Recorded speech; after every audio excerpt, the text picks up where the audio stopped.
دیا۔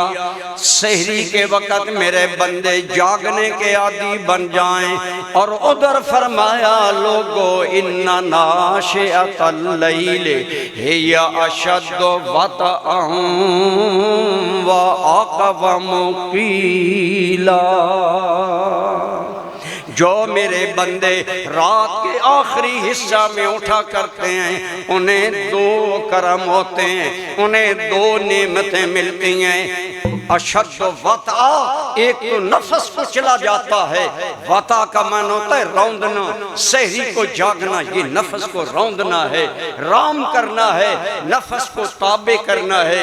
ایک ان کا نفس تابع ہو جاتا ہے وَأَقْوَمُ قِيلًا، اور دوسری جانب ان کی گفتگو میں اثر، تاثیر، قوت آتی ہے کہ ان کے منہ سے جملہ نکلتا ہے، لوگوں کے دل میں پیوست ہو جاتا ہے، ان کے منہ سے بات نکلتی ہے، لوگوں پر اثر ہو جاتا ہے۔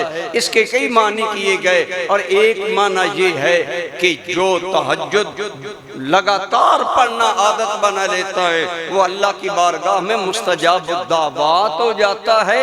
ادھر اس کے منہ سے نکلتی ہے بات، ادھر رب پوری فرما دے۔